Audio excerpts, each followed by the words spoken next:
Gente, se o X é uma coisa que você não pode ver, pois se prepare pro episódio de hoje, porque Beyblade X vai te mostrar o que o anime até agora não aprontou. Vamos continuar de onde a gente estava antes, galera. Estamos de volta lá na Corporação Yggdrasil. Finalmente está concluído o projeto do Phoenix Feather. O Early, que quer só dar uma última testadinha pra ver se tá tudo certo com o Bey, chamou logo 5 prós de uma só vez pra poder enfrentá-lo. Entre os prós, inclusive, tá o Takumi Shiyama, já que ele gosta tanto de falar que ele é tão experiente no Beyblade, tá aí no negócio, já tá há mais de 10 anos. Então, quem melhor que ele pra poder testar o novo Bey? Temos aqui então o título do episódio de hoje: o Bey Time Shift, o avanço temporal que o Burn tanto quer causar com os Beys dele. Enfrentando 5 Bladers de uma só vez, o Phoenix Feather é curto e grosso. Com um único ataque apenas, ele se livra de todo mundo que tava por ali. Phoenix Feather, afinal, ele é o mais leve, ele é o mais veloz, é um Bey que vai levar todo mundo pra nova era, e por isso ele manda o funcionário dele produzir em massa pra distribuir pra todo mundo. Takumi Shiyama se sente super humilhado pelo Burn, e ele ainda vai além: ó, já que você tá perdendo tanto, ó, toma aqui, eu tô dando Phoenix Feather pra todo mundo, toma aqui pra você também. Voltando então pro restaurante do Taisho, o X-Cross aí tá com dificuldade pra dormir. Ele faz até uma piadinha pro Bird dizendo: não tô conseguindo dormir porque você ronca muito. Mas ele fala que ele tava brincando, não tem nada a ver com ronco, mas ele tá com dificuldade pra dormir, então ele tá jogado aqui na cama. O Bird desce, a gente vê a Multi aqui com um traje um pouco mais diferente. A Maiden fala da importância de um Blader profissional descansar e dormir. E o Bird fala que hoje ele tá indo encontrar uma fã dele. Vocês lembram da Rina, aquela menina pequena que admira o Bird pra caramba? Pois bem, ele tá indo lá batalhar com ela. Taisho oferece mais uma caixa de sushis esquisitos pro Bird, mas ele não aceita e só recomenda pra ele: pega leve com a menina, porque afinal ela é uma criança pequena. E se encontrar com a menina, o Bird vai percebendo que tem algo esquisito na cidade, já que em todo lugar que ele vai, o símbolo da Corporação Yggdrasil tá em tudo quanto é canto, inclusive até na caixa que a Rina, toda feliz, disse que ela e os colegas de sala ganharam. Ela mostra toda feliz que ela ganhou um Phoenix Feather, e assim que esse Bey aparece, começa a acontecer umas coisas estranhas com o Bird. Quando ele vê esse Bey, a tela fica toda preta e vermelha e o Bird fica desconfortável. Eu vou chamar, que é o termo que eu tô dando, de alucinações. E durante a batalha, o Phoenix Feather, ele é muito rápido e muito forte. Durante a batalha, o Hell's Chain dá até uma subida aqui na parede da arena, onde eu vou abrir um pequeno parêntese. Aqui agora uma teoria minha que não tem a ver com o Phoenix Feather nem com o Hell's Chain. Eu acredito que o motivo da gente tá vendo essas arenas aqui terem essas paredes que a gente não vê na versão Atacar Atome é que isso aqui já é a arena da Hasbro, aquela versão pré-moldada. Vou colocar na tela pra vocês como é que tava lá na patente das arenas de Beyblade X. Vocês podem ver que a arena aqui do anime é muito parecida com isso. Um chute meu, que a arena pré-moldada da Hasbro, que vem de sempre tem aqui, vem no 7, aquela outra mais barata, vai ter umas paredes assim. Mas agora voltando pro Phoenix Feather, o Bey é muito veloz, e a pequena menina que tava sempre perdendo pra todo mundo e se inspirava no Bird, porque ele também tava perdendo pra todos, consegue ganhar dele sem muito esforço. A menina fica feliz, mas ela acha estranho o comportamento que o Bird ficou, porque ele toma um susto muito grande. Mas ó, se você quiser batalhar com o meu Bey, talvez seja isso que você esteja precisando. Não só eu tenho, como todos meus colegas de sala. Quando ela pega o Bey dela e fala pro Bird dar uma provada no Bey, dá um lançamento aí, que as coisas começam a ficar ainda piores. É só encostar nele que essas alucinações, termo que eu odeio, começam a ficar ainda mais fortes. Ele começa a fugir da Rina, e enquanto ele tá andando na rua, tá todo mundo batalhando, mas aí o Bird chega na frente e elas falam: nossa, aquele é o cara que acha que é pró, que acha que vai conseguir batalhar, que tá perdendo pra todo mundo. Ele precisava era de um Phoenix Feather. Phoenix Feather, Phoenix Feather. Começa a aparecer por tudo quanto é lugar, a música começa a ficar distorcida, começa a ficar aparecendo mais e mais a equipe Yggdrasil,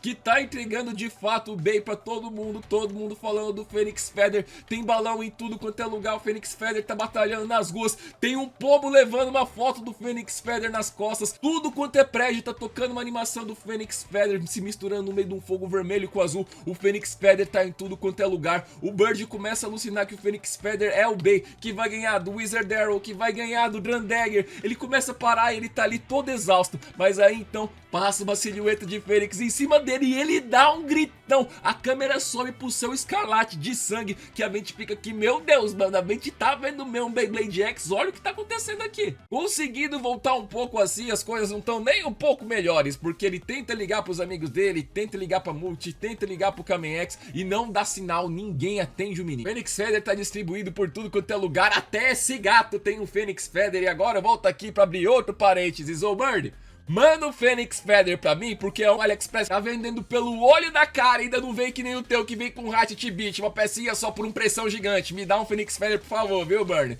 De volta agora, depois que passa a animação ali no intervalo, a gente encontra aqui o Kamex e o Taisho olhando por mais alguns doces, pegando inspirações pra fazer mais algum outro sushi sem noção. A Multi continua achando o velho muito maluco e eles notam que sim, tá todo mundo lutando com o Phoenix Feather, todo mundo agora do nada ficou super forte e tem um B extremamente veloz. A Mary então fala sobre a corporação Yggdrasil, que apesar de eles fazerem remédios, eles também investem em um monte de coisa, é tipo a Samsung. Se você pesquisar lá na Coreia do Sul, tem até geladeira da Samsung, a Samsung até ajuda lá com o exército sobre as pesquisas que eles fazem sobre eletrônicos e muito mais. E a Mary também fala que a corporação Yggdrasil tentou entrar em contato com a equipe Persona, mas eles recusaram querer falar com eles. A equipe Persona não quer saber dessa galera aqui. Enquanto isso, lá no zoológico da equipe Zoganic, eles estão de volta, galera, e com agora um arco bem que curioso neste episódio. A coisa não acabou ainda não. King, ele tá ensinando as crianças a batalhar, quem quer vir enfrentar o meu Leon Claw, só que todas elas ficam sacando, ó, eu tenho aqui um Phoenix Feather, eu tenho um Phoenix Feather, e o Toguro tá todo assustado, porque ele perdeu 5 vezes seguidas pras crianças, e olha que ele é um Blader Pro. E não fique achando que é por causa que é o Toguro não, até a Chopin teve dificuldade, ela disse que ela quase perdeu, ela ainda ganhou, mas foi uma batalha muito difícil, e a criançada toda continua mostrando, ó, eu tenho um Phoenix Feather, eu tenho um Phoenix Feather, eu tenho um Phoenix Feather. Toguro novamente volta a se sentir uma farsa, mas o King, que é um bom rei, quer deixar todo mundo da sua corte lá em cima, diz que é pra confiar nele, que ele é um bom Blader, a Chopin também, então o que a gente tem aqui é um Blader que deve jogar bem, mas deve ficar muito assustado, coitado do Toguro. E depois de mais um pouco de conversa, o King, ele fica igual o Kamex, ele também dá uma boa coringada, já que ele quer ver esse bem que é tão poderoso que tá na frente de todo mundo, quer ameaçar a autoridade dele como rei, ele duvida disso e muito. Volta ao prédio da corporação Yggdrasil, lá tem fichas de um monte de Bladers, tem até do Kamex, mas parece que não tem aqui do Bird, e ele nota que o bem dele tá sendo distribuído pra tudo quanto é lugar. Phoenix Wing tá dentro dessa máquina acumulando energia, então pelo menos pra mim, deu a sensação que os Phoenix Feathers estão dando mais dados pro Phoenix Wing se tornar um bem mais poderoso e mais veloz. Até mesmo o próprio Burnie fala que, ó, vocês aí até vocês acham que vocês estão vendo velocidade, mas quando o Phoenix Wing estiver completamente pronto, aí vocês vão ver o que é veloz e o que é forte mesmo. Enquanto ele olha pra cidade X, onde tá todo mundo batalhando de Phoenix Feather, ele saca o bem dele que terminou aqui o processo,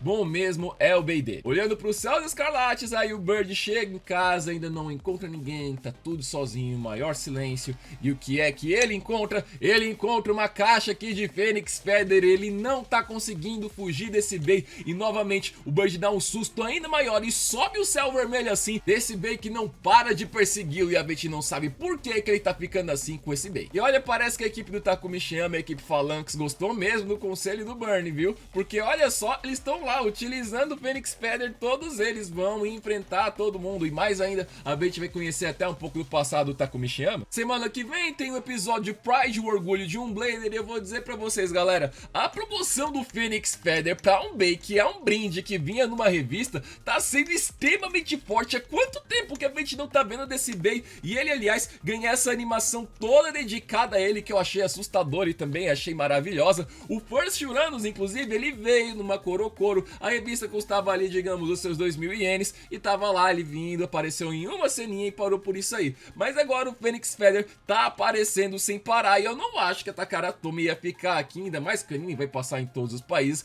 ficar fazendo esse jabazão imenso pra esse bem, e ele ia ser só de uma revista que foi lançada um mês atrás, ainda faltando peça, porque é só uma Blade. Pessoalmente, eu chuto que esse bem ali na versão da Hasbro vai existir ali num booster, vai ter um starter, porque ele tá aparecendo aqui sem parar. Já pensou por Uranus ganhar 5 episódios de destaque na mão do Len, só por causa que depois ele ia virar o Lucifer? Phoenix Feather tá sendo extremamente divulgado, e eu gostaria que esse bem não tivesse os olhos da cara igual tô vendo no AliExpress, um preço imenso que eu gostaria que fosse igual do First Uranus. First Uranus veio numa mesma revista, também era só uma pecinha, era 90 conto. Por mim, o Phoenix Feather tinha que custar a mesma coisa que o First Uranus, não era pra chegar com facada não. E agora a gente tem essa Blade que fez o Bird passar por poucas e boas, e aqui tá um grande mistério. Eu não sei o que é que tem nesse bem pro Bird só de encostar ou só de ver passar por tudo isso, mas ele também tá sendo uma grande tentação aqui pro Bird. Você vai querer utilizar o bem que deixou todo mundo mais forte, todo mundo mais veloz,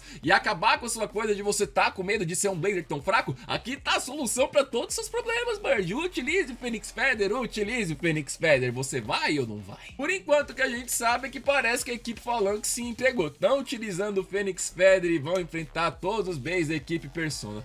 Por isso, minha gente, vocês comentem aqui embaixo o que é que tá dando a Takara Tomy pra ficar episódios divulgando uma parada que pro Japão era um brinde. Não é possível que depois que esse anime estiver passando no mundo inteiro, todo mundo vai ficar vendo um monte de episódio de um bait que ninguém vai conseguir comprar. Eu ainda acredito que isso vai virar um starter ou um booster de algum jeito, porque tá todo mundo de Fênix Feather, Fênix Feather, Fênix Feather. E bom que o Wing pelo menos era vendido como um bait normal, e esse eu tenho. E já que a gente tá falando dele, galera, dê uma olhada na análise dele aqui em cima. Vocês devem ter percebido que aqui no canal a gente tá dando umas reformas nas thumbnails, e o Phoenix Wing foi justamente uma delas, e a análise tá bem por aqui. Não deixem de se inscrever, meus amigos, e façam X imediatamente.